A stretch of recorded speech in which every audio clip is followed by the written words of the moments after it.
quiero pasar infrarrojo, ya que es una buena herramienta para poder trabajar en la parte de laboratorio, ya, del práctico que amablemente ayer Saadi nos indicó que viene el próximo miércoles, pero que en realidad va a tener que ser el día jueves, ¿ya? Así que eso. Bueno, cualquier cosa ustedes saben que yo les voy informando por correo electrónico cualquier cambio, así que vamos con eso, ¿ya? Entonces hoy día vamos a ver lo que tiene relación con la espectroscopía de infrarrojo o espectroscopía de IR.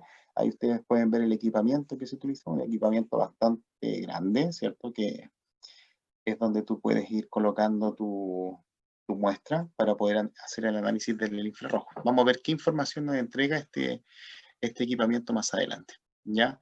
Entonces, cuando hablamos de espectroscopía de infrarrojo, estamos hablando de una técnica que va a ocupar un rango, ¿cierto?, del espectro, en el cual ya conocemos, de acuerdo a su longitud de onda, cuál es el tipo de técnica que se va a utilizar.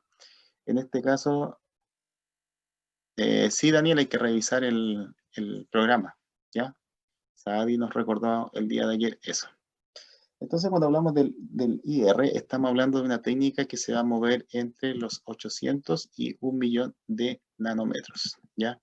Eso quiere decir que ahí es donde tiene predominancia este tipo de metodología, ¿ya?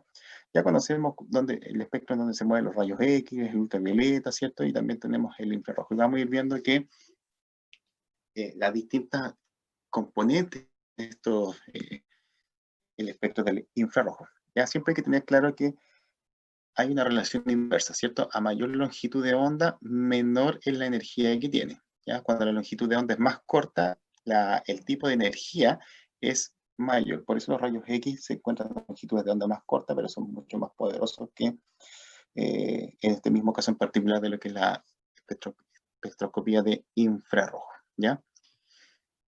Entonces, hablando de eso, ¿cierto? Nosotros vamos a tener una caracterización general de lo que es el espectro de infrarrojo, en el cual nosotros los vamos a ir segregando de acuerdo al tipo de longitud de onda.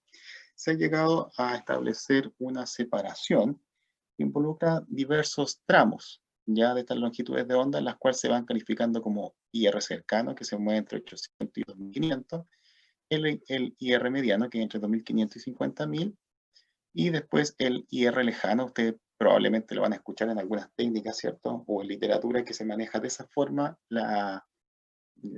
los conceptos para poder referirse a esta técnica del infrarrojo, ¿ya? Y sobre los 50.000 nanómetros hasta el 1.000.000 tenemos el IR lejano. Esa es la forma en la cual se distribuye esta espectroscopía. Entonces, cuando hablamos de espectroscopía de infrarrojo, tenemos que decir que las distintas longitudes de onda tienen diferente energía. Eso lo sabemos, ¿cierto? De acuerdo al espectro electromagnético, sabemos que de acuerdo a las distintas longitudes de onda van a ser el tipo de energía que vaya teniendo esta técnica en particular cuando hablamos de técnica, ¿cierto? Porque hay una relación inversa entre mayor longitud de onda, menor energía, que es lo que acabamos de ver recién, ¿ya? Y también, obviamente, dentro de este espectro van a ser diferentes las formas o tipos de energía en las cuales se van a manifestar estos efectos moleculares, ¿ya? Por ejemplo, nos indican que los rayos X provocan la ionización de las moléculas debido a su alta energía. Recuerden, rayos X, menor longitud de onda, pero son mucho más energéticos.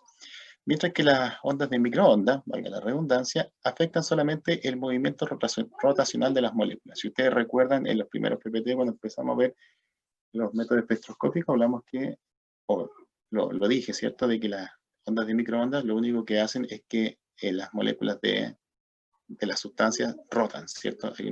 Hay una rotación. Entonces, para cada tipo de estas técnicas, ¿cierto?, que se mueven dentro del infrarrojo, hay un movimiento asociado, un movimiento energético de las partículas. Entonces nos dicen que los rayos de infrarrojo provocan vibraciones moleculares, es decir, si los rayos X generan una ionización de las moléculas, lo que va a ocurrir acá es que los de infrarrojo van a generar solamente vibraciones, ¿ya? Entonces más adelante vamos a ver qué tipo de vibraciones se pueden asociar a este efecto o a esta copia de infrarrojo, ¿ya? Y nos dicen también que el número de formas como puede vibrar una molécula, ¿ya? Acá ya nos está diciendo que son diferentes tipos de formas que uno puede encontrar al momento de que vibre una molécula, se va a con el número de átomos que ésta tenga y por tanto con el número de enlaces. Recuerden que lo que van a vibrar son los enlaces, ¿cierto? Los enlaces que hay entre las distintas sustancias que están formando una molécula. Dice, cuanto mayor es la frecuencia, más corta es la longitud de onda. Entonces, teniendo en cuenta esos conceptos, ya que el fundamento principal que tiene la técnica de infrarrojo es que produce vibraciones moleculares. Entonces dice, las distintas longitudes de onda tienen... de nuevo, no, acá dice. Si el enlace es largo, cuando hablamos de vibraciones, ¿cierto? Van a vibrar de distintas formas. Y aquí vamos a ir viendo cómo se van a manifestar estas vibraciones. Dice, si el enlace se alarga, aparece una fuerza restauradora que hace que los dos átomos tiendan a juntarse hasta su longitud de enlace de equilibrio, es decir, que vuelva a la normalidad. Es decir, es sometido a una energía, ¿cierto? A un espectro de energía. Esta molécula va a vibrar. Esa vibración va a permitir que los enlaces se puedan alargar o se puedan contraer, y lo vamos a ver ahí, ¿cierto? Y después que tengan un efecto de tijera en el cual va disminuyendo el ángulo que tienen los enlaces entre sí. Son distintas formas de representar estas vibraciones. Dice, si el enlace se comprime, ¿ya? Es decir, vamos a estar tirando hacia el átomo central, ¿cierto? El vector, ¿cierto? Va a ir hacia el átomo central. Dice, la fuerza restauradora, es decir, que la va a volver a su posición inicial, hace que los átomos se separen. La energía que le estoy agregando yo me está generando que los átomos que constituyen, o los elementos que están constituyendo esta molécula, hagan, ¿cierto?, que la molécula se empieza a comprimir, es decir, que los enlaces, el vector de los enlaces se vaya hacia el átomo central. Pero ¿qué hace? ¿Cierto? La fuerza restauradora hace lo contrario, el efecto opuesto, para que estos enlaces vuelvan a su estado original. Dice, cuando el enlace se alarga o se comprime y a continuación se deja en libertad, los átomos vibran, ¿ya? Ese es lo que uno quiere que ustedes almacenen en su cabecita, ¿cierto? De que la vibración es producto del alargamiento o cómo se encogen los enlaces, lo que finalmente se traduce en un proceso de vibración. Dice que las vibraciones dependen de las masas de los átomos, ¿ya? Los átomos pesados vibran lentamente, por lo que tendrán una frecuencia más baja que los átomos más ligeros. Y también nos indica que la frecuencia de una vibración disminuye al aumentar la masa atómica, ¿ya? Y la frecuencia, en lo opuesto, ¿cierto?, va a aumentar con la energía del enlace, por lo que un doble enlace carbono-carbono, doble enlace, tendrá una frecuencia más elevada que un enlace sencillo carbono-carbono, ¿ya? Cuando hablamos de tipos de enlace, un enlace simple es mucho más largo que un enlace doble, y un enlace doble es mucho más largo que un enlace triple, ¿ya? Para que lo vayan viendo de esa forma. Luego acá es una visualización, ¿cierto? Una forma representativa que ustedes pueden ver, de acuerdo a lo que yo les he explicado, de cómo vibran las moléculas, ¿cierto? Va a haber una longitud de enlace que me va a permitir que este enlace se estire, ya se alargue. Entonces, por lo tanto, la fuerza de restauración va a hacer que vaya hacia adentro, en el lado opuesto. ¿Para qué? Para que vuelva a su estado inicial. Lo mismo pasa cuando se comprime, ¿cierto? El enlace se va a ir hacia a un centro o hacia el átomo central. Por lo tanto, la fuerza restauradora, que es la que está acá, ¿cierto?, va a hacer que el enlace se estire nuevamente para que vuelva a su posición normal, que es lo que aparece acá abajo, ¿cierto? Su posición normal. Por lo tanto, yo lo estoy, se está alargando, la fuerza está, el vector de la fuerza está yendo hacia el centro, y cuando se contrae este tipo de enlace, ¿cierto?, lo que está haciendo la fuerza de restauración es enviarlo hacia su posición original, y esto se logra, ¿cierto?, con el estiramiento de este enlace.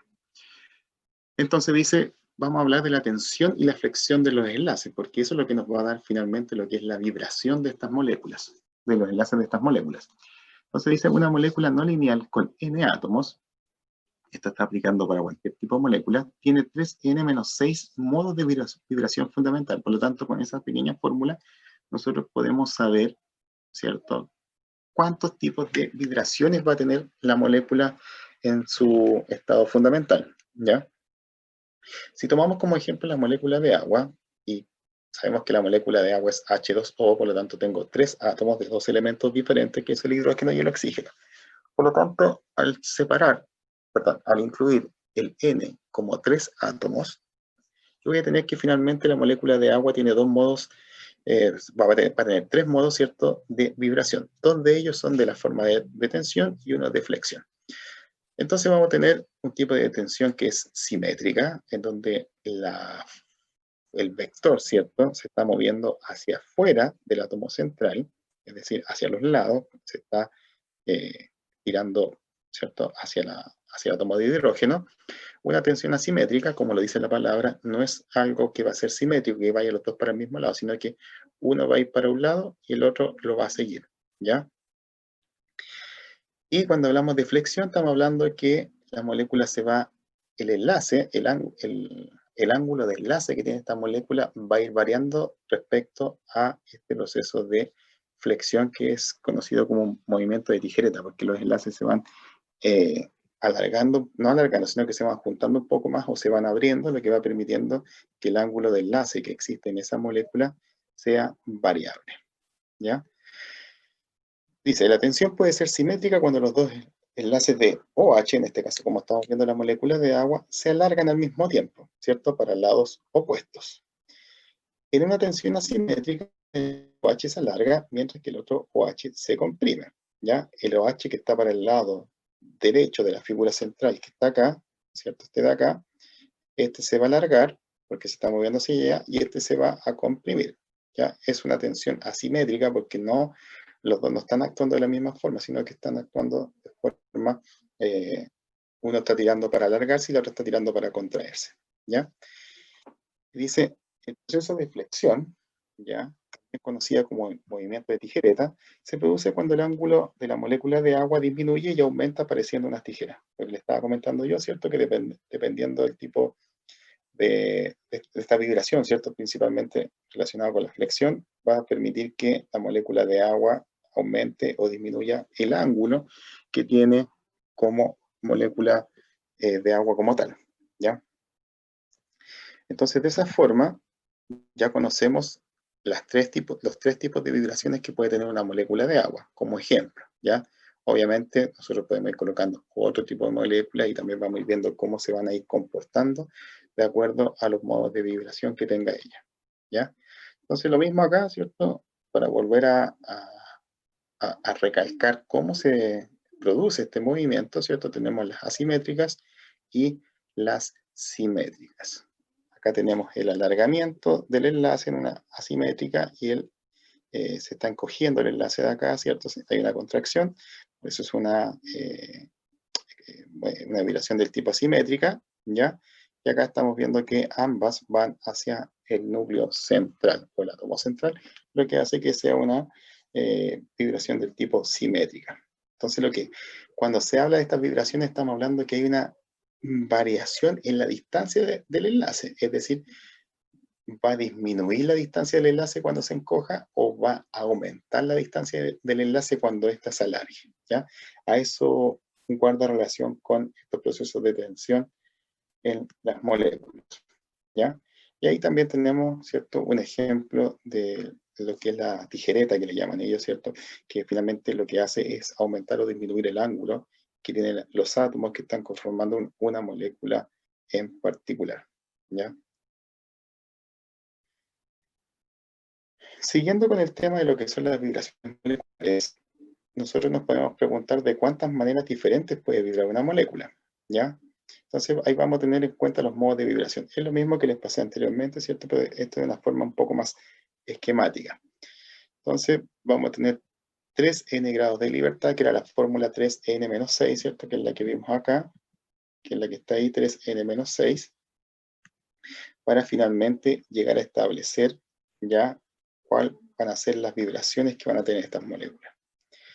Y nuevamente acá tenemos distintos tipos de vibraciones moleculares, la simétrica, la asimétrica. Acá estamos incluyendo otro tipo de vibraciones, de deformación asimétrica en el plano, ¿ya? Movimiento de tijera, movimiento de balanceo, deformación simétrica fuera del plano, ¿ya? Y deformación asimétrica fuera del plano. Entonces, también existen otro tipo de vibraciones que no solamente están en el plano donde se encuentra la molécula, sino que también están fuera de esta. Recuerden que cuando uno estudia química orgánica, uno observa que hay la estructura, ¿cierto? Que tiene una molécula orgánica, podemos ver los enlaces que están en el plano y otros que están saliendo del plano. Hay formas, ¿cierto?, de poder visualizar esta estructura en las cuales un átomo sale de una molécula y en el cual el otro átomo se encuentra en el plano de la molécula, ¿ya? Pero eso se ve en química orgánica y que yo me imagino que igual los vieron.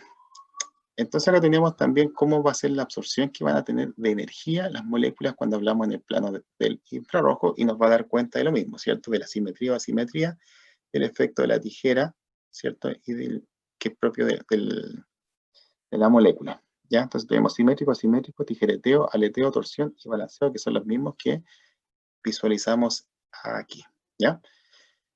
Entonces ya nos metemos de lleno a lo que es el espectro como tal de infrarrojo. Cuando hablamos del espectro de infrarrojo, estamos hablando de un espectro propiamente tal, en el cual está asociada una cierta frecuencia, que está en centímetros a la menos 1, ¿ya?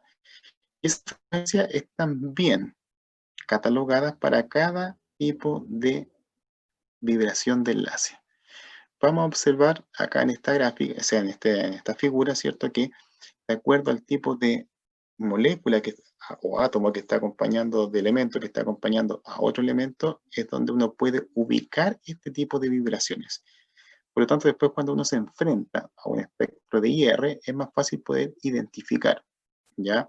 De forma fácil y rápida, muchas veces, cuál es el tipo de enlace que está presente en una molécula. Entonces, como les digo, están bien establecidos para qué frecuencia, ¿cierto?, le corresponde cada vibración. Entonces podemos ver que tenemos vibraciones carbono-carbono, carbono-oxígeno y carbono-nitrógeno, que están en el plano menor bueno, entre los 1050 y menor a los 1000 hasta los 800.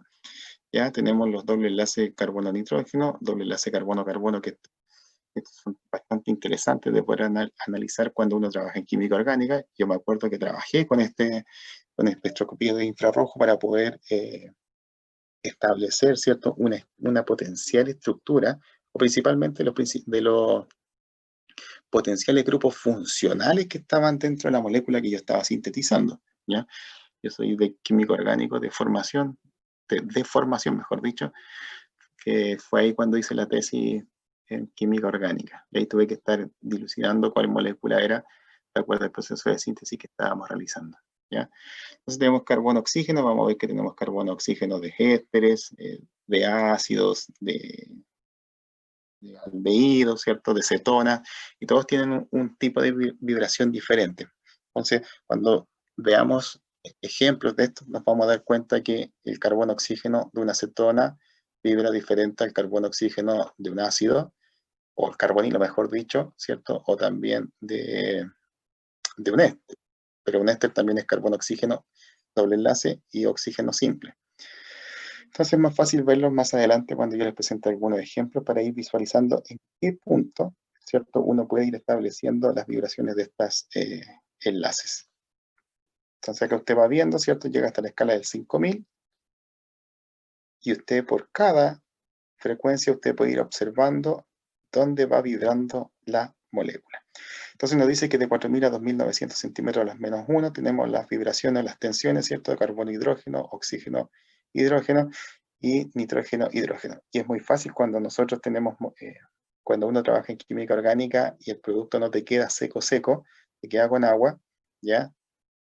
Tú puedes ver acá una tremenda guata, ¿cierto?, que te va a aparecer en el espectro, y esa obviamente uno inmediatamente, si tu compuesto no tiene alguna molécula que contenga OH, tú lo vas a asociar a que el proceso de secado de la muestra todavía no es el adecuado, porque te aparece con una tremenda guata. Se le llama guata o pico, ¿cierto?, de OH producto del agua residual que quedó en tu proceso. De 2500 a 2000 tenemos los triples enlaces y los dobles enlaces acumulados carbono-carbono. De 2000 a 1500 tenemos los carbonilos, los carbono-nitrógeno y los carbono-carbono, ¿ya? Y de 1500 a 6000 tenemos la zona que es conocida como la huella dactilar, que lo vamos a analizar más adelante, ¿ya? Que no tenemos los enlaces, ¿cierto? Carbono-hidrógeno, carbono-oxígeno, carbono-nitrógeno, que son inmediatamente sabe, ¿cierto?, a qué tipo de estructura le va a corresponder en parte. Entonces, ¿cómo trabaja la espectroscopía de infrarrojo? Obviamente tenemos que tener una instrumentación.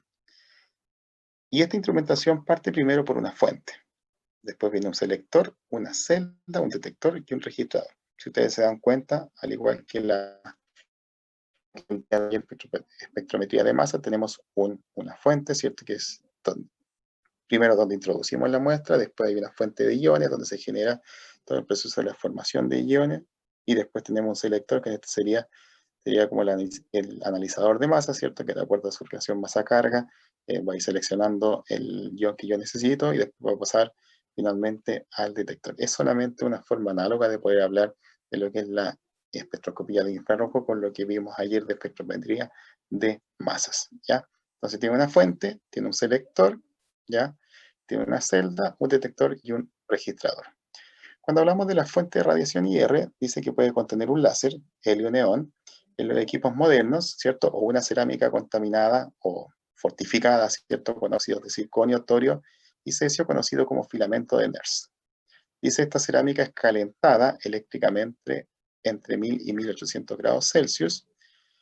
Y dice que otra fuente de radiación es el Globar, que es una pequeña esfera de carburo de silicio que al ser calentada, al igual que la anterior, emite una radiación de amplio espectro que va desde los 5500 centímetros las -1 hasta los 600, es decir, cubre casi todo el ancho o el rango, ¿cierto?, en el cual se trabaja en el espectro de infrarrojo. Por eso se habla que tiene que ser una fuente que sea capaz de poder generar, ¿cierto?, un espectro en todo el rango de trabajo.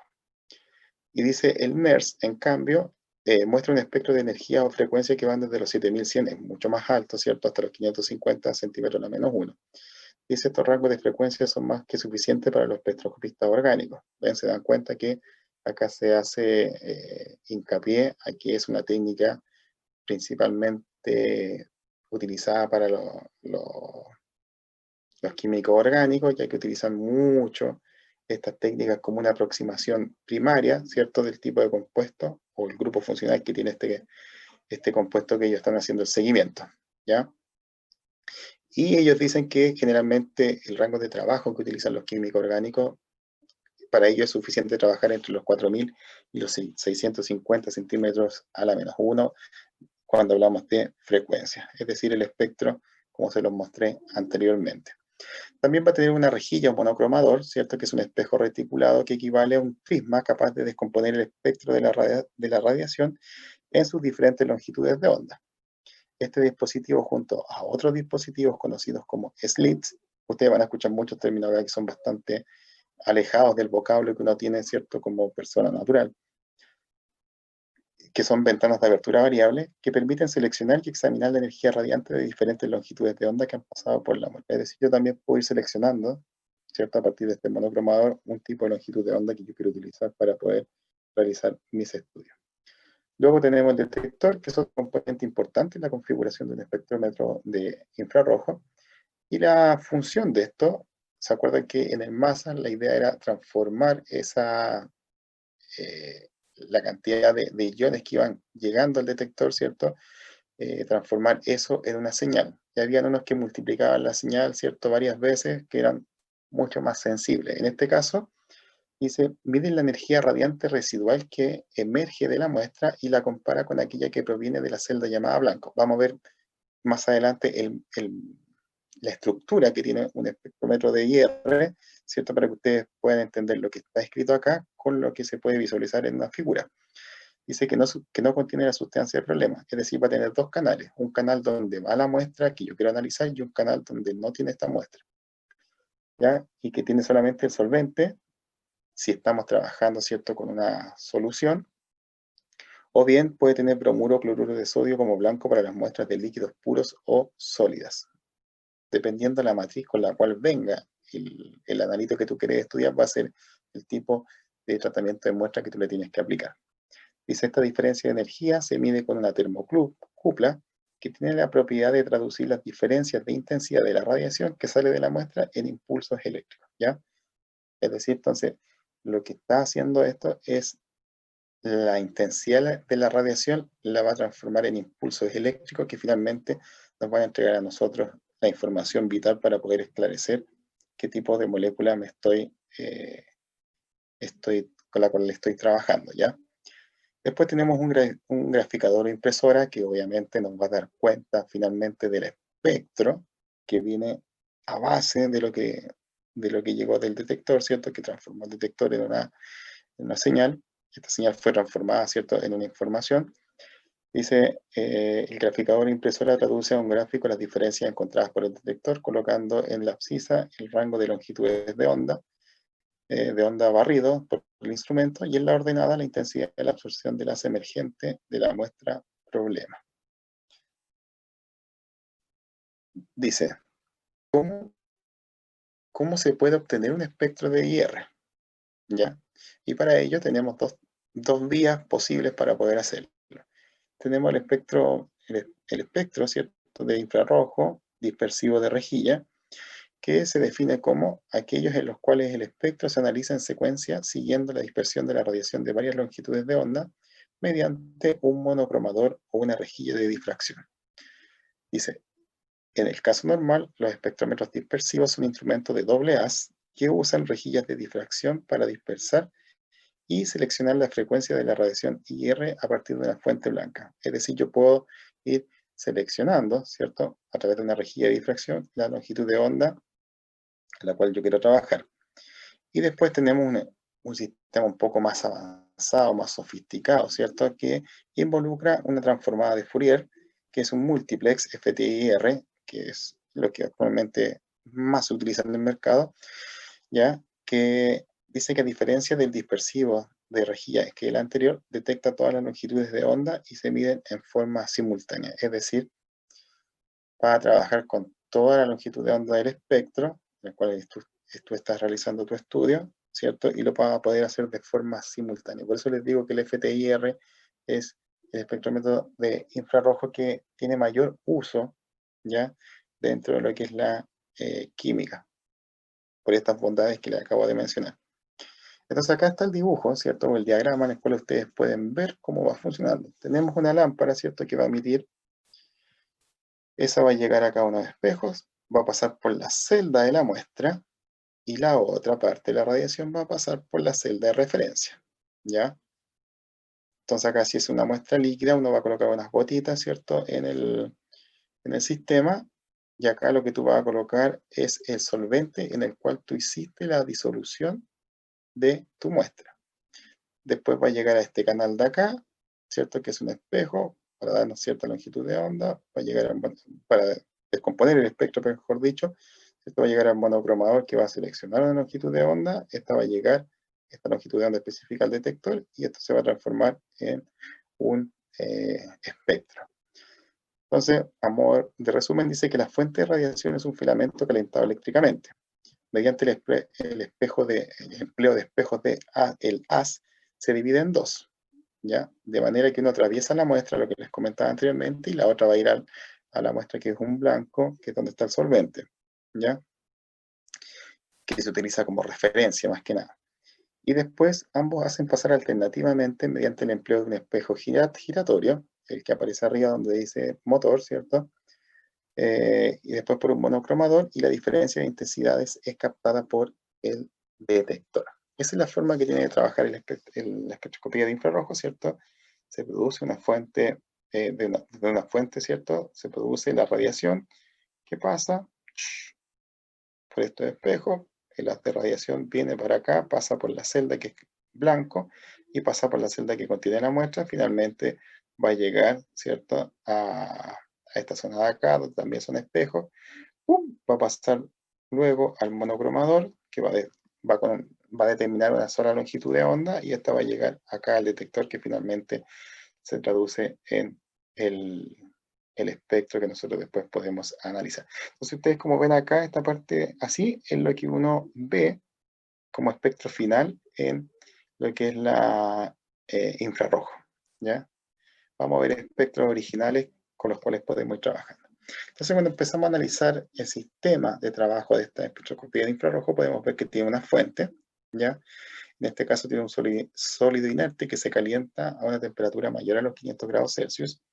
Y vamos a ver la lámpara de Nernst y la fuente global. ya lo mencionamos sutilmente en las diapositivas anteriores. Dice, la lámpara de NERS es un cilindro delgado, fabricado con óxidos de tierras raras de unos 20 milímetros de longitud por 1 a 2 milímetros de diámetro, por el cual se hace pasar corriente eléctrica en este cilindro, el cual produce el calentamiento, ya en ambos extremos de este sistema.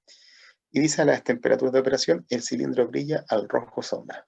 Es una característica propia que va a tener este filamento al momento de ser calentado. Y luego tenemos la fuente Global.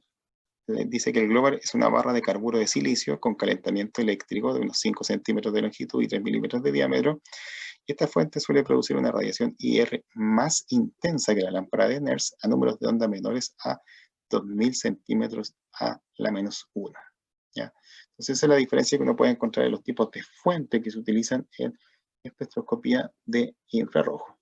Otro tipo de fuente utilizada, ¿cierto?, en IR es con arco de mercurio, donde se usa principalmente en el infrarrojo lejano. Recuérdense que hablamos el cercano, medio y lejano. Y esto consiste en un tubo con una chaqueta de cuarzo, una cobertura de cuarzo que contiene mercurio a una presión mayor que una atmósfera, a través de la cual se hace pasar corriente eléctrica que forma un plasma interno, un plasma de bastante energía, ¿ya?, emisor de radiación.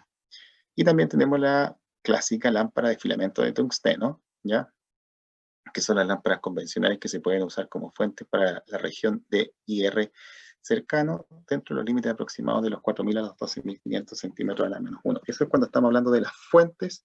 Ya tenemos 4 tipos de fuentes que pueden ser utilizadas en la espectroscopía de infrarrojo. Luego vamos a tener un selector, que es nada más que un monocromador, y luego vamos a tener la celda, que va a ser líquida, gaseosa o sólida.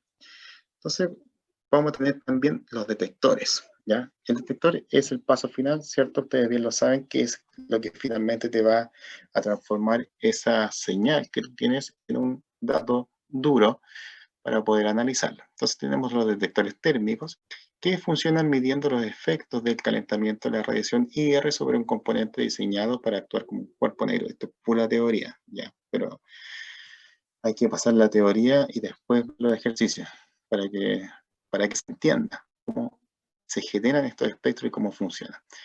Después tenemos los termopares, que son el tipo más frecuente de detector térmico. Están formados de un tramo de un conductor metálico al que se fijan dos trozos de metales distintos. Y entre estas dos uniones se desarrolla una diferencia potencial, ¿ya?, que está relacionado con los cambios de temperatura entre las dos uniones metal con metal al calentar una de ellas. Después tenemos los detectores piroeléctricos, que están formados por una capa de material piroeléctrico, sulfato de triglicina deuterada, ¿ya?, emparedada, o sea, ¿cierto? Emparedada significa que va a estar sobre una cosa y sobre una y bajo otra, ¿cierto? En este caso van a ser dos electrodos, que uno de ellos está hecho de un material transparente, la radiación IR, que forman un capacitor. Y dice que la radiación IR que pasa por la ventana causa un calentamiento de este material, que a su vez cambia la polarización del material y la capacitancia del detector. No es necesario que se aprendan todas estas chachas de cómo funciona un detector, sino que entiendan cuál es el fundamento de un detector propiamente tal para cada una de las técnicas. Obviamente también es necesario que ustedes conozcan ciertamente cuáles son los tipos de detectores para cada tipo de técnica instrumental, ¿ya? Luego, el otro detector, relacionado con los fotoconductores, dice que consiste en una capa semiconductora delgada de un material como el telururo de cadmio, que recubre una superficie no conductora de vidrio, encerrada en un envolvente de vidrio al vacío. La exposición del semiconductor a la radiación IR eleva electrones de valencia desde estados no conductores hasta estados conductores, aumentando así la conductividad del dispositivo. Entonces, ¿qué es lo que busca esto? Es aumentar que la conductividad del medio sea mucho mayor. Y finalmente vamos a llegar a un registrador que va a transformar toda esa información que viene del detector finalmente en un espectro infrarrojo, que es el que ustedes ven ahí en pantalla, del etanol. Recuerden que el etanol es CH3CH2OH, ¿ya? Y ustedes pueden ver acá los distintos peaks, ¿cierto? O watas que uno le dice cuando está en la universidad, referente a los tipos de vibraciones que van a tener estas moléculas y finalmente se traducen en este espectro. Yo les digo que esta guatita de acá va a corresponder al la vibración OH, que es propio, ese rango, ¿cierto? Esa frecuencia en el cual se produce la vibración de los enlaces oxígeno-hidrógeno.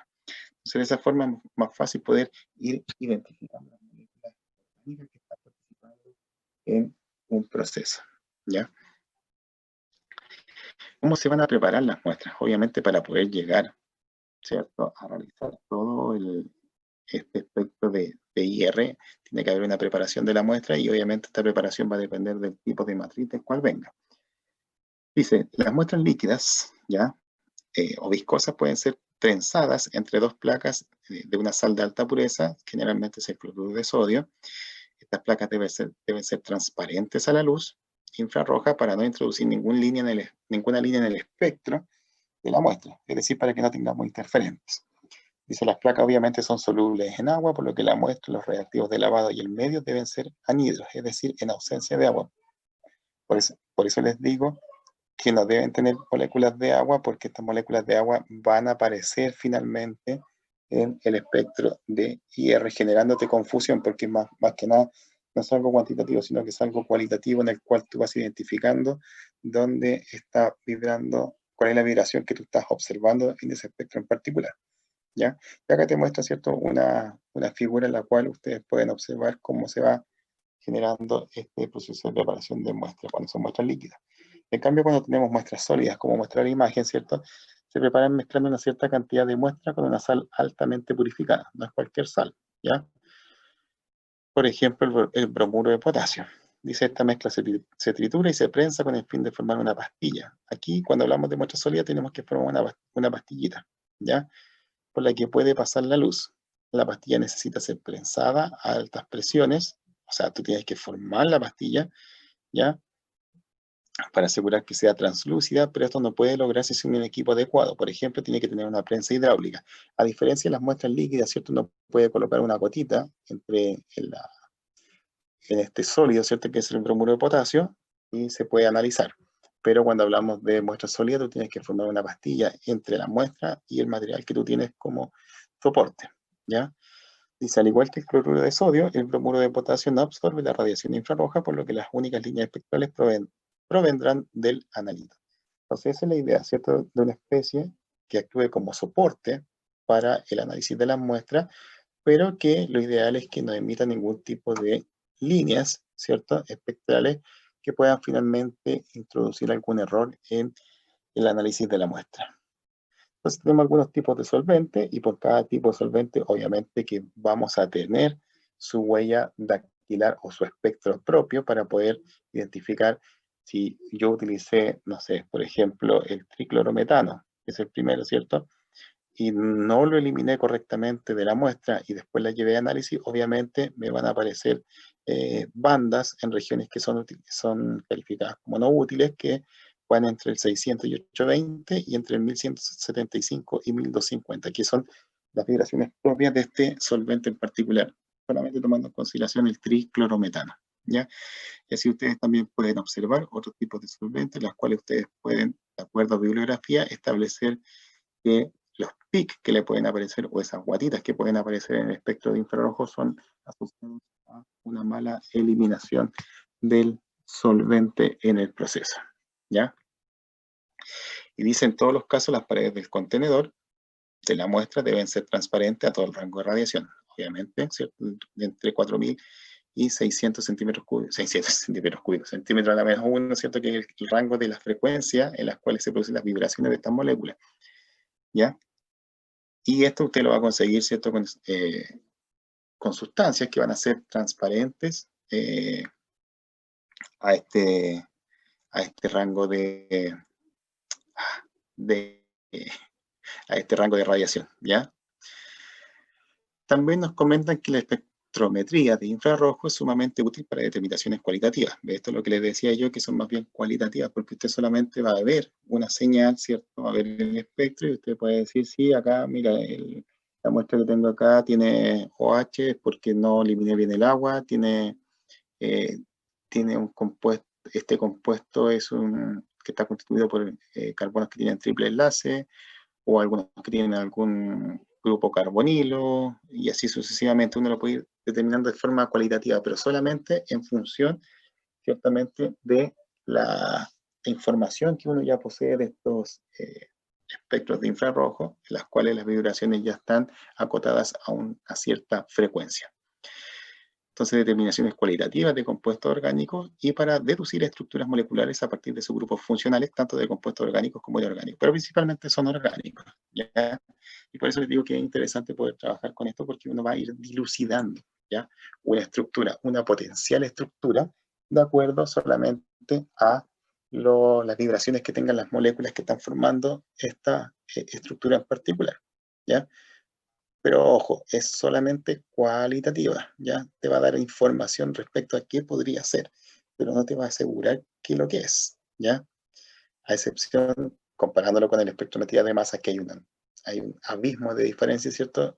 El espectrometría de masa te puede entregar una estructura correcta de un compuesto, aun cuando tenga estructuras de compuestos que sean muy similares entre sí, el espectrometría de masa es capaz de discrepar entre una y otra y decirte que esa es la estructura que tú estás buscando, ¿ya? Y obviamente también puedes trabajar con un estándar interno que también te va a asegurar que es o no es, ¿cierto?, la estructura que tú estás buscando. Y dicen, en el análisis cualitativo, la espectroscopía de infrarrojo puede usarse para la identificación de sustancias puras o para la absorción, localización e identificación de impurezas. Lo mismo la molécula de agua, ¿cierto? Para identificar la impureza. Dice, para localizar una impureza en una sustancia se hace una comparación en el espectro de una sustancia que se va a estudiar, ¿cierto? Y una muestra de la sustancia pura. Causan bandas de absorción adicionales que aparecen en el espectro. Por lo tanto, es lo que yo les comentaba acá, ¿cierto? Que uno puede ver, de acuerdo al solvente que tú estés utilizando, que también puedes tener una impureza asociado a la mala eliminación del solvente en el proceso. Entonces acá tenemos algún tipo de, no tenemos los tipos de enlaces, ¿cierto? Algunos, los característicos que sirven en química orgánica, y vamos a ir viendo los intervalos de frecuencia en donde se van presentando estas vibraciones, ¿ya? Entonces tenemos enlace carbono-hidrógeno simple, tenemos vibraciones que van, dependiendo del tipo de molécula, entre los 2850, 2970 y 1340 y 1470, depende del acompañamiento, ¿cierto? Los dobles enlaces que van entre los 3010 y los 3095, ¿ya? Y así sucesivamente. Esta tabla es bastante útil de tener a mano cuando uno te presenta algunos espectros y tú tienes que ser capaz de poder distinguir entre ellos, ¿ya? Por insistir, esta tabla te va a entregar mucha información para tú poder ir identificando qué tipo de sustancia es la que tú estás analizando. Entonces acá tenemos ya un espectro IR propiamente tal, ya, de una molécula que es la que aparece ahí, ¿cierto? El CH3, CH, CH3, CH, CH3, CH3, ¿ya? Que sería el 2,3 dimetil butano, que es el que está ahí. Y tenemos, ¿cierto?, las bandas de absorción características, ¿cierto?, de vibración, que tenemos acá, los carbono-hidrógenos, una banda de tensión, y acá las van separando por el tipo de vibración que tiene, si es tensión o flexión. Y acá tenemos también carbono-hidrógenos que son de flexión, que van a dar características básicas para poder ir definiendo este tipo de sustancias. Dice, los espectros IR se pueden distinguir dos zonas, una de 3600 a 1200 centímetros a la menos 1, conocida como la región de frecuencias de grupos. Es decir, los grupos funcionales se van a estar moviendo entre ese rango, entre los 1600 a los 1200 centímetros a la menos 1, y otra en un rango más bajo, ¿cierto?, que va entre 1200 a 600 a la menos 1, que 600 centímetros a la menos 1, que se conoce como la zona de la huella dactilar, ¿ya? Entonces, tenemos dos espectros, ¿cierto? Para una misma cantidad de átomos, que son 2, 4, no son. El de abajo tiene una menor cantidad de átomos, tiene un átomo menos, ¿cierto? Pero van viendo cómo se va distorsionando un poco el espectro de IR respecto a lo que son ambas moléculas, uno con una menor cantidad de átomos y otro con un átomo más de carbono. Generalmente cuando uno trabaja, o más bien para términos prácticos, cuando uno imparte esta asignatura, es más fácil realizarlo con los grupos funcionales porque así el alumno adquiere la experticia, ¿cierto?, de poder ir identificando qué tipo de compuesto, qué tipo de grupo funcional tiene su molécula. Obviamente esto es una molécula que va a tener solamente vibraciones carbono-hidrógeno y tienes que conocer bien en qué rango, ¿cierto?, o intervalo de frecuencia se mueven estas moléculas. Es un poco más complejo de poder analizar. Dice, en general primero se analiza la región de frecuencias de grupo, ¿cierto?, para identificar a los grupos de la molécula, y luego se afina el procedimiento analizando la región de la huella dactilar, que es la que está más abajo, ¿cierto? Y que obviamente va a ser característica para cada molécula en sí. Acá tenemos otro espectro, ¿cierto? Una molécula también nuevamente con una cierta cantidad de átomos de carbono, pero acá tenemos un grupo OH. Si se dan cuenta, el grupo OH va a tener su longitud, su frecuencia va a estar entre los 3000 y algo, ¿cierto? Si lo podemos después revisar acá, el grupo OH, ¿cierto? Si se dan cuenta, mira, van a tener grupos OH para alcoholes que son ROH, ya van a tener para fenoles, que es un compuesto, ¿cierto? Un ciclo con un grupo OH, y tenemos alcoholes con puente de hidrógeno y fenoles que van presentando vibraciones, ¿cierto? O frecuencias diferentes de acuerdo al tipo de grupo al cual esté unido este OH. En este caso en particular, como estamos hablando de un alcohol, lo podemos ver en esta región de acá, ¿cierto? Entre los 3200, 3400 que están acá, ¿cierto? Podemos identificar que tiene ya un grupo funcional. A eso se refiere, que permite identificar grupos funcionales. El grupo funcional OH es el grupo alcohol, por lo tanto yo puedo decir que si en esta molécula yo no ocupé, ¿cierto?, agua para hacer el proceso, puedo decir finalmente de que en esa molécula yo tengo un grupo OH que me está dando cuenta de este tipo de alcohol, ¿ya? Lo mismo acá, tenemos una molécula que tiene un átomo de cloro, ¿cierto? Un halógeno unido a un carbono, por lo tanto yo voy a ver acá en la huella dactilar, ¿cierto?, que tengo un enlace típico donde vibra el carbono, el enlace carbono-cloro, ¿ya? Dice, hay algunos grupos que la absorben en la región de la huella digital, o huella dactilar, le digo yo, ¿cierto? Como el carbono, oxígeno, carbono, que ese es un éter, ¿ya? Que va a los 1200 centímetros a la menos 1, o carbono-cloro, que va entre los 700 a los 800 centímetros a la menos 1, ¿ya? Entonces esto me va a dar cuenta de que en la molécula, en la zona de la huella digital, ¿cierto?, yo tengo un enlace que está asociado entre un carbono y un cloro. Y acá yo me voy a dar cuenta que también tengo una vibración del grupo OH asociado a un carbono que está en la zona de los 3200 a los 3400, moléculas en particular, ¿ya? Dice, la huella dactilar, ¿cierto? Dice, esta región muestra las pequeñas diferencias en estructura. Es decir, es bastante decidido porque con esa huella dactilar yo voy a saber o voy a intentar, ¿cierto?, predecir cuál es el tipo de vibración que está presente. Dice que puede tener una molécula, se muestran las particularidades de estas moléculas. Como consecuencia, la estrecha correspondencia entre dos espectros de esta región indica la identidad del compuesto. La mayoría de los enlaces simples originan bandas de absorción a estas frecuencias. Como sus energías son aproximadamente iguales, se produce una fuerte interacción entre enlaces vecinos. Las bandas resultantes son el resultado de estas interacciones y dependen de la estructura básica general de la molécula. Debido a la complejidad, es difícil interpretar de forma exacta estos espectros, pero a su vez esta complejidad conduce a la singularidad y por ende a la utilidad de esta región y la identificación de compuestos. Claro, obviamente, como son enlaces que te están dando cuenta de la característica propia de una molécula, tú los puedes identificar, pero cuando avanza un poquito más en esta temática te va a ser un poco más difícil de poder entender. Entonces acá tenemos un ejemplo, tenemos la molécula que es un C10H22, ¿ya? Y obviamente es el decano, ¿ya? N-decano. Entonces acá podemos ir viendo las bandas características que se presentan entre los 2900 y 2800 y 2900, que son las bandas de carbono e hidrógeno, ¿ya? Las bandas de flexión también propiamente tal correspondientes al CH2, que están a 1467, y las bandas de flexión del CH3, ¿ya? Ese es un espectro, es así, de buena a primera, ¿cierto? Una conclusión, uno puede decir que es un espectro sencillo, Dice seguramente un hidrocarburo saturado, no hay bandas de doble enlace porque no puedo ver ningún tipo de vibración asociado a ese tipo de grupo funcional que indique que hay vibraciones del enlace carbono-carbono doble. ¿Ya? Dice la ausencia de banda entre 1300 y 750 sugiere una estructura de cadena lineal. ¿Ya? También otra información que se puede sacar. Dice las bandas 782 centímetros a las menos 1 indica que hay 4 o más grupos CH2 en la cadena. ¿Ya? Entonces, eso es importante de poder entender.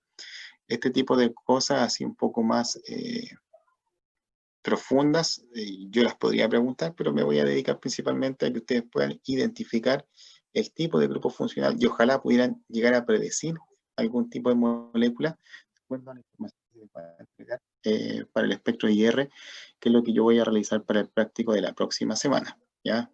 Por eso es importante que vayan atendiendo bien, ¿cierto? A qué frecuencia le corresponde cada tipo de vibración del enlace, ¿ya? Pero principalmente asociado a lo que son grupos funcionales, doble enlace, triple enlace, carbono-oxígeno, carbono-nitrógeno, ya, ese tipo de estructuras para que ustedes sepan, ¿ya? No me voy a preguntar esto de que son moléculas hidrocarburos saturados, ¿cierto? Porque es un poco más complejo de poder ir identificando. Quizás podría, pero bueno, no sé, ahí lo voy a ver, pero no creo. ¿Ya? Después tenemos otro ejemplo que es el C8H16, que es un octeno, ¿ya? Estamos hablando de octeno. Cuando uno habla de la terminación eno, en química orgánica ustedes lo pueden recordar, ¿cierto? Estamos hablando de enlaces dobles que están presentes en la molécula. Y cuando hablamos de ino, estamos hablando de enlaces triples en la molécula, ¿ya? Por lo tanto, solamente mirando la zona donde hay un estiramiento clásico de la vibración del enlace carbono-carbono doble enlace es a los 1650, por lo tanto uno puede predecir o deducir que la molécula contiene una estructura con doble enlace, ¿ya? Y también nos dice que en la zona de los 998 y 915 hay bandas de deformación carbono-hidrógeno con un pico débil en 720. Además, el pico 720 indica que al menos está constituido por 4 átomos de carbono, 4CH2. ¿Ya? Esa es la información que tú puedes ir generando. Luego acá vamos a tener ciertamente cómo van trabajando, ¿cierto? De acuerdo a la frecuencia, cómo se va comportando estas vibraciones moleculares. Vamos a tener una zona de la parte de la huella dactilar, que es la que les mencioné, ¿cierto? Anteriormente, que es propiamente tal de las moléculas, de las vibraciones entre átomos distintos, una zona de la deformación y una zona de tensión, que es la de mayor energía.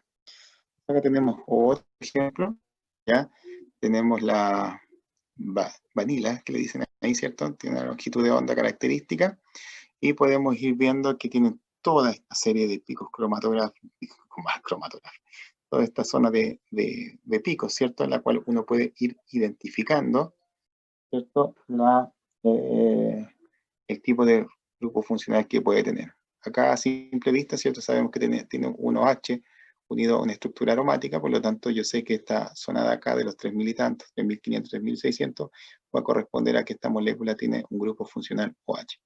En estas zonas de acá también vamos a ir viendo cuando se van identificando estos grupos éteres, ¿ya? Y también estos grupos que están ahí aldehídos, ¿ya?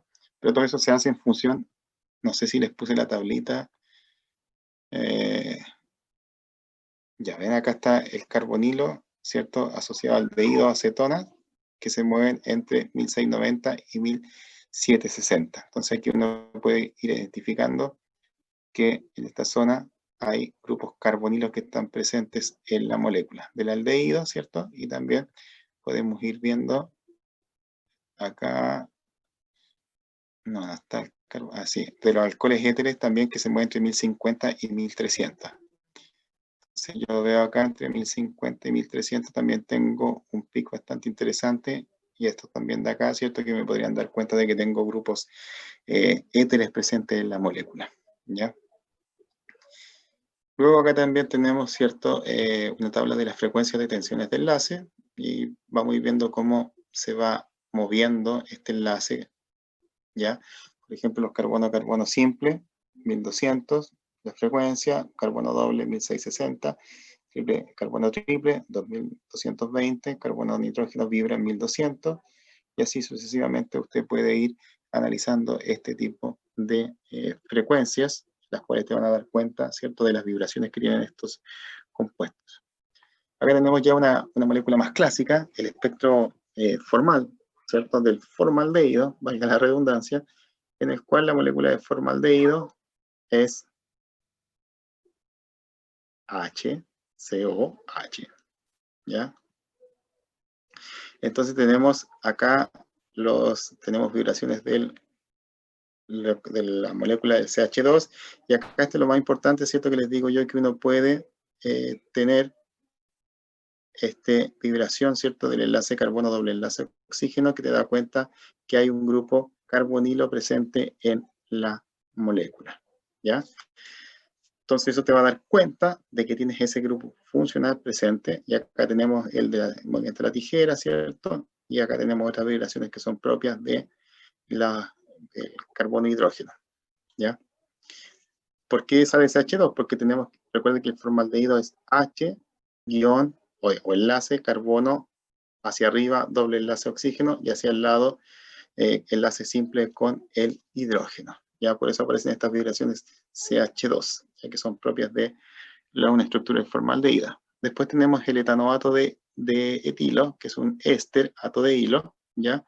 Entonces vemos que tenemos vibraciones típicas del carbono hidrógeno, el carbonilo que se encuentra a los 1740, y también, como es un R enlace carbono, doble enlace oxígeno hacia arriba, y después enlace simple oxígeno, enlace simple R, ¿ya? Entonces por eso aparece esta vibración de acá, que es el CO, ¿ya? Que es lo que está ahí, ¿ya? R, carbonilo, doble enlace oxígeno, enlace simple oxígeno, R. Entonces todas esas vibraciones que aparecen ahí las puedo identificar: carbono-oxígeno, el que aparece ahí en esa frecuencia, carbonilo es la que aparece ahí, y después las vibraciones típicas de los carbono-hidrógenos, que me van a dar cuenta de un tipo de molécula que va a tener, ¿cierto?, un grupo carbonilo, y también un grupo asociado a un éter propiamente tal, que en resumen, ¿cierto?, me va a dar cuenta de lo que es un éster. Luego tenemos la propanona, que es una cetona, ¿ya? La cetona puede ser acá está, R carbonilo, es el carbonilo, C doble enlace oxígeno, R. Esa es la propanona, por lo tanto tendríamos que ser capaces de ver vibraciones donde está el carbono hidrógeno y el carbono oxígeno. Entonces podemos identificar claramente que acá tenemos una vibración a los 1740 que va a corresponder al grupo carbonilo de una cetona, ¿ya? Y dice que no hay enlaces carbono-oxígeno, por lo tanto, al no existir ese enlace carbono-oxígeno, ese pic que nosotros veíamos a 1300, aquí ya desaparece, no lo tenemos, ¿ya? Por eso hay que tener mucho ojo al poder identificar esto. Por eso esto es cualitativo, porque va a depender de cómo llega la muestra finalmente al proceso de análisis, ¿ya? Si viene con impureza o no viene con impureza, porque te puede arrojar finalmente otros pics que te van a hacer suponer que es una estructura a la cual tú no tienes en tu proceso. Después tenemos acá ya un ácido carboxílico, ¿cierto? El ácido 2-hidroxipropanoico, que es el que está acá, ¿ya? Acá está la función ácido, COOH es la función ácido, ¿ya? Como está en el carbono 2, por eso es 2-hidroxipropanoico, ¿ya? Y acá tenemos, obviamente, el típico PIC o guatita, ¿cierto?, asociada a la vibración carbono doble enlace oxígeno, que es un carbonilo, que a los 1740, y acá tenemos ciertamente una gran banda, ¿cierto?, o guatita, que indica que tenemos grupos OH. En este caso tenemos el OH del ácido, que se va a mover entre esa frecuencia de los 2500 a los 3300, y vamos a tener los OH de la cadena, que son estos de acá de los alcoholes, que van en una frecuencia que va de los 3230 a los 3350. Es decir, para cada rango de frecuencia nosotros podemos asociar algún tipo de funcionalidad dentro de la molécula, ¿ya? Podemos diferenciar entre lo que son los alcoholes, lo que son los ácidos, y así sucesivamente. Después tenemos uno un hidrocarburo, ¿cierto?, que tiene un grupo amino, que es el que está acá, el NH2, por lo tanto uno puede ir observando estas vibraciones. La vibración que corresponde al nitrógeno-hidrógeno va entre los 3100 y los 3500, ¿ya? Que es la que aparece acá. Entonces uno puede asegurar que la molécula en sí tiene ya una configuración en la cual aparece este enlace nitrógeno-hidrógeno que está vibrando a esa frecuencia, y también las típicas vibraciones carbono-hidrógeno que aparecen en ese rango del espectro. Después tenemos acá otro espectro de infrarrojo del N-octano, que ya lo vimos anteriormente, ¿cierto?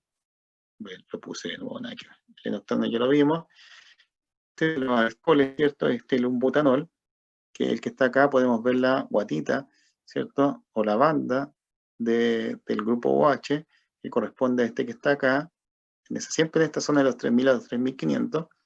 Ya tenemos la tensión, la zona de tensión de los carbonos y hidrógenos saturados, que nos está indicando que es una molécula, es un hidrocarburo saturado, ¿cierto? Por lo tanto es el 1-butanol, y acá tenemos la zona en la cual podemos observar la vibración, ¿cierto?, de los enlaces carbono-oxígeno, que me estarían dando cuenta de este enlace de acá. ¿Ya? Si se dan cuenta, hay vibración carbono-oxígeno y vibración oxígeno-H que se da en esta zona de acá. Entonces uno puede ir identificando ciertamente qué tipo de sustancia es la que yo estoy generando o analizando. Entonces acá tenemos los que tienen los compuestos de carbonilo. Recuerden que el carbonilo es ese que está acá, ¿cierto? Ese es el grupo carbonilo. Acá lo tenemos formando una cetona, porque está entre R carbonilo. Y acá tenemos un aldehído porque es un es un carbonilo H, que es un aldehído correspondiente con 4 átomos de carbono. Entonces acá podemos ir viendo, ¿cierto? Para el grupo carbonilo va a aparecer a los 1718. Acá el grupo carbonilo para un aldehído se va a correr un poquito, muy poco, ¿cierto? A los 1720. Va a estar dando cuenta de este movimiento. Después vemos las tensiones propias de las vibraciones, ¿cierto? Del carbonilo, carbono con el oxígeno, y el carbono con el hidrógeno. Y también la zona de saturación, ¿cierto?, del carbono-hidrógeno propiamente tal. ¿Ya? Estas de acá corresponden a estos de acá, y así podemos ir también dilucidando qué tipo de grupo funcional tengo yo dentro de esta molécula. Lo mismo acá, tenemos la misma vibración carbono-hidrógeno para los saturados, ¿cierto? Y el grupo carbonilo asociado a esto. Entonces ahí uno puede indicar que la molécula que uno está analizando tiene esos grupos funcionales. Y obviamente para un análisis un poco más finito, uno tiene que tener un poco más allá de información para llegar a establecer qué cantidad de átomos de carbono puede tener esta molécula finalmente. Entonces acá yo les presento un resumen de las frecuencias de las tensiones que va a tener en el EIR, los distintos tipos de vibraciones que tienen los enlaces. Entonces tenemos la zona o la región de la huella dactilar, ¿cierto? Tenemos las vibraciones carbono-carbono, carbono-oxígeno, carbono-nitrógeno. Luego pasamos entre el 1850 y el 1600 de los enlaces doble carbono-carbono, carbono-oxígeno, carbono-nitrógeno. Luego pasamos a las zonas de los enlaces triple, carbono-carbono y carbono-nitrógeno. Y luego pasamos a los enlaces simples, que son nitrógeno-hidrógeno, oxígeno-hidrógeno, carbono-hidrógeno, que van entre los 1600 y los 2700 propiamente tal. Esta es bastante interesante de poder manejar, ¿cierto? Porque esta es la información que finalmente te va a dar, estás trabajando de forma correcta para poder identificar el tipo de molécula. Y acá finalmente esto es el cuadro máster, maestro, que le digo yo, en el cual tú puedes ir viendo, ¿cierto?, las típicas tensiones, ¿cierto?, o vibraciones que tiene cada tipo de enlace para un rango de frecuencias específico. Entonces, con esta tablita, usted puede ser capaz, ¿cierto?, si yo le presento un espectro en el práctico de laboratorio, de usted decirme que existen este tipo de interacciones, ese tipo de vibraciones, ¿cierto?, en la molécula, pero que finalmente lo más probable es que no llegue a determinar qué tipo de molécula es finalmente. Me refiero a la cantidad de átomos de carbono, nitrógeno u oxígeno que pueda tener, pero sí lo importante es que usted pueda identificar que por medio de esta técnica de infrarrojo es capaz de poder identificar de forma cualitativa, cualitativa, ¿cierto? Principalmente hablando de química orgánica, de los grupos funcionales que son primarios en los grupos, primarios en lo que son los compuestos orgánicos propiamente tal. Entonces, de esa forma es más fácil poder ir interpretando, ¿cierto? No de forma total una molécula, sino que usted puede dar indicios de qué tipo de grupo funcional está presente en esa molécula en particular. ¿Qué les pareció, camaradas? Muy, muy denso. ¿Están por ahí o no? ¿Están almorzando? Sí, profe. ¿Te pareció bien, Felipe? Me alegro.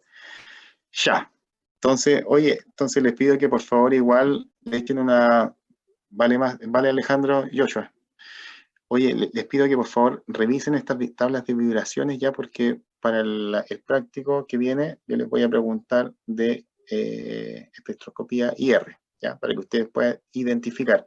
Como les digo, no les voy a pedir que me den la molécula completa, ya, con cantidad de átomos de carbono, hidrógeno, oxígeno, nitrógeno, no que me digan qué tipo de vibraciones están presentes en, no sé, en 3 o 4 espectros que yo les puedo pasar para que ustedes los analicen. ¿Ya? Como el ejemplo que dio ahí, profe, lo que fue dando. Sí, lo mismo, sí. Son varios espectros que yo les voy a pasar, 3 o 4, y ustedes me van a indicar, profe, mira, en el espectro 1, yo observo que la vibración que está entre la frecuencia 3200, 3600 va a corresponder a 1H, pero ese H puede corresponder a la vibración propiamente de un alcohol, ¿cierto? O un residual de solvente que quedó en una molécula en particular. Entonces, ahí ustedes tienen que ir viendo las comparaciones. Nada del otro mundo, sino que como les digo, lo que me interesa es que ustedes puedan entender que esta técnica es una técnica cualitativa que te entrega mucha información respecto a los grupos funcionales que pueden estar presentes dentro de una estructura en particular, ¿ya?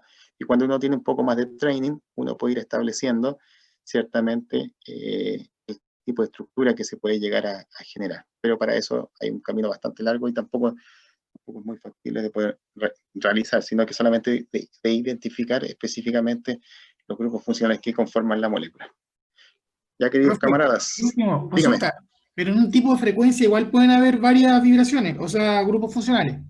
Claro, recuerda que ahí veíamos los carbonilos que vibran muy cerca uno entre sí. Pues. Uno puede ser carbonilo que viene del grupo OH, carbonilo del grupo éster, del grupo aldehído, entonces el rango es muy estrecho.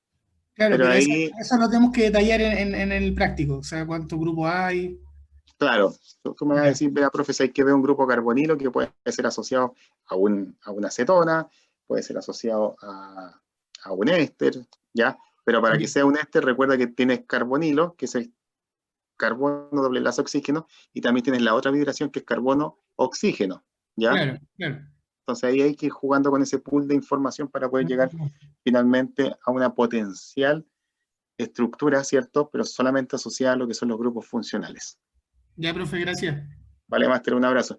Ya, camaradas, un abrazo para todos, que estén muy bien, cuídense. Nos vemos el próximo miércoles, si Dios quiere, y que tengan un buen fin de semana, descansen, para que vuelvan con fuerza. Chao, Joshua, un abrazo. Chao, Máster, chao, Sabi, que esté bien, cuídese. Nos Chao, vemos el próximo profe. miércoles. Chao, Fátima, que esté bien. Así que nos vemos. Ya, chao, chao, Nico.